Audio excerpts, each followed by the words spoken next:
So today I figured I should frame up a dividing wall in my garage. It's going to go the length of the room here, and that area over there is going to be my new office / game room. You can see some of my video game collection over here. The rest I had to put away in order to free up that space over here where I'm planning to build a wall. Now, huge disclaimer, I am not a contractor or a carpenter. I am just a homeowner, doing some remodeling here. So, my measurements and my way of doing things is not necessarily the correct one. I basically just do all the research, try to find all the building codes. Like, for instance, this is pressure treated because I'm going through concrete. So, do your own research. Make sure that you are following the building codes for your particular area. This is just a general, and it's a project of my own so that, I can actually start playing my video games again. I'm also have to remove that garage port when the time comes. And replace this little attic stair because that's falling apart. But in any case, I have my plan right here. So I always like to draw everything out before I start. So even though this is just an interior wall and it's not load-bearing by any means, this attic is standing fine by itself. I'm going to be building it as if it was load-bearing. So I'm going to have double-plated bottom plate, and I'm going to have a double top plate as well as a door frame, so that when you come in right here, you just walk straight in, and it's going to be a door right there. The main reason why I'm doing it this way is because I want it to be as strong as possible, but also because I want to push this up into the attic over here and basically align so that it is lying just underneath the roof trusses that go the length of the garage this way. So that way it'll help support the trusses and carry the weight of the roof. Because I do want to do some extra stuff up in the attic, like put down floor or storage or something like that, and having this wall to support the weight of the trusses and the roof and the floor is going to be major helpful, because the trusses by themselves don't really, can't really hold a big load. So by doing it this way, I'll have a supporting wall that goes perpendicular to all of the trusses, so every single truss is going to be supported by the wall itself. So even though I don't need to build a wall bearing right now, I'm going to build it so that I can construct stuff in the attic if I so choose. Now, as for the bottom plate here, that is pressure treated lumber, because the building codes do require pressure treated lumber to be used when touching concrete, otherwise the wood would rot. And as I said, I'm going to have a double plate here. However, the nails that I have to go through this is a ramset nail, is not going to be big enough to go through both of them and into the concrete. So what I'm going to do is I'm going to lay out the first bottom plate and then secure that, and then I'm going to build the wall, the rest of the wall, down here on the flat ground, and then I'm going to lift the whole thing and place it on top of this bottom plate and then secure it. So it's going to be, challenging. As I said, I've never done this before, and I'm just doing the best that I can, but one way or another we're going to figure this out. Now, after making sure that the first bottom plate is straight and square over there, I'm going to be using this ramset hammer to basically shoot these nails here through the wood and into the concrete and secure it that way. And this uses actual 22 caliber gunshot rounds. So this is extremely loud and extremely dangerous. So make sure that you are wearing air protection, eye protection, and so on when you're using this tool. There are several different kinds. This is the cheapest one, costs like $26. But you can get, you know, semi-automatic guns that basically cost upwards of like $300, which is ridiculous. Because all you really need is this and a hammer, and you're good to go.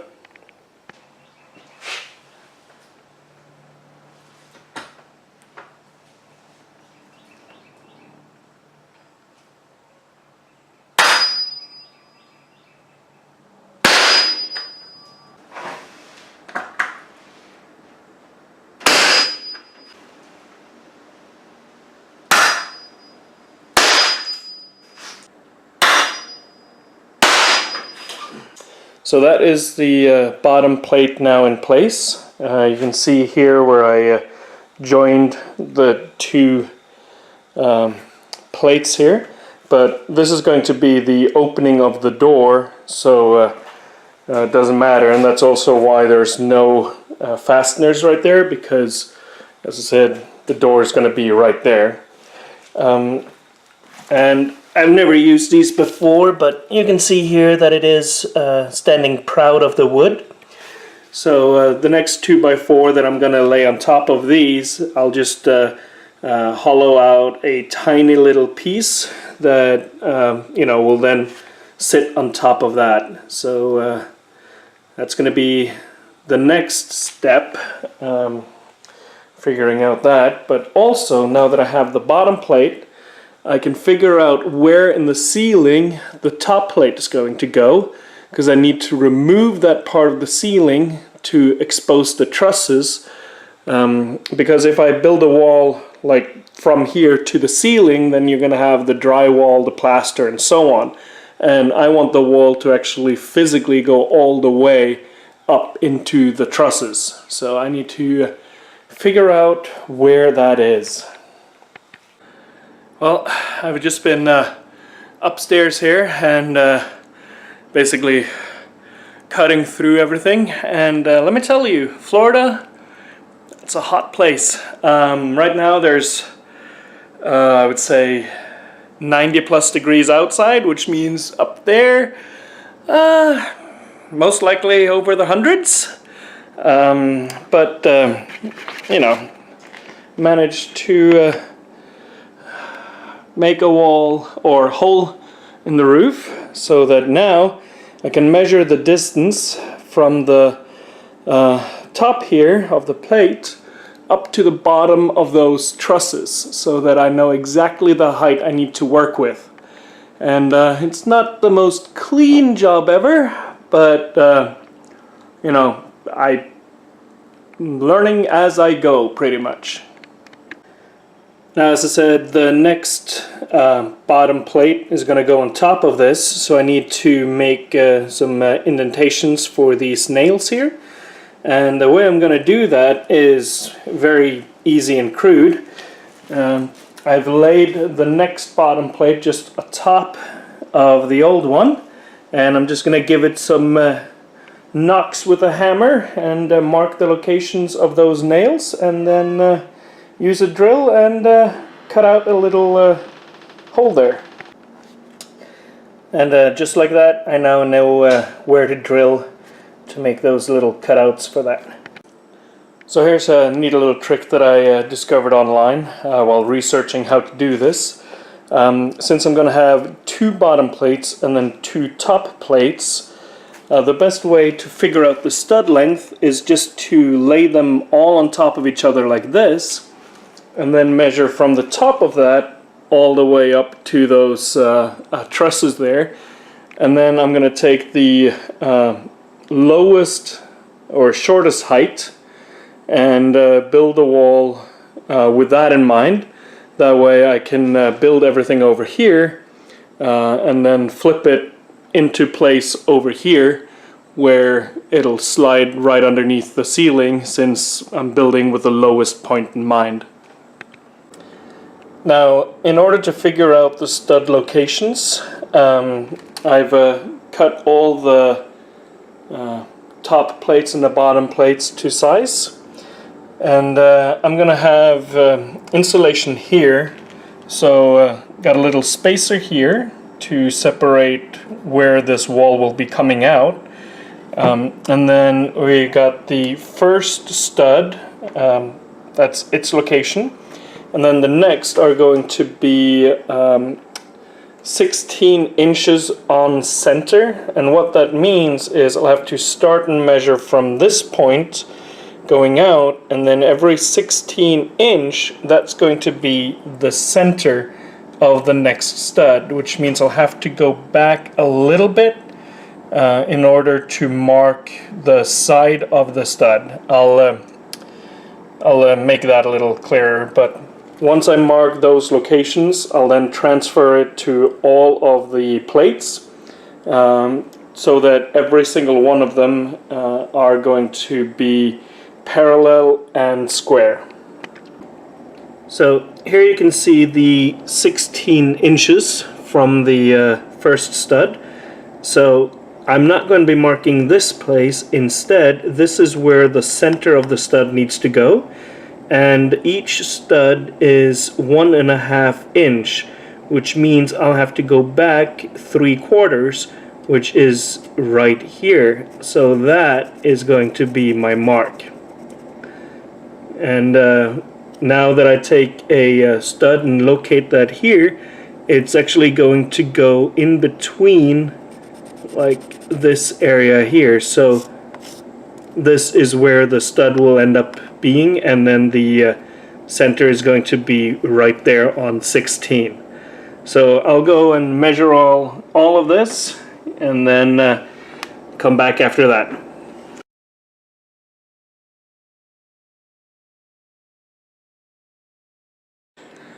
There you go. So now I've cut everything down to size and pretty much fit everything. Now the next part is nailing everything together. And if you're wondering why it's reverse, on the drawing the door was over here, the reason is that in order for me to be able to put this over here, I will first have to kind of raise it up on that wall and then move it over here. So at that point, that piece over there is going to be the top plate, and this is going to be over here. So I'm building it in reverse right now, just so that when it's up against the wall and everything, it'll be a perfect fit.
Well, that's all nailed up now. So next is to first move it up on the wall and then slide it in to this opening here, and if I'm lucky, everything fits. Well, there we go. The wall is now up, and you can see it actually is connected to each of those studs. Now, getting it up there was not as easy as first expected.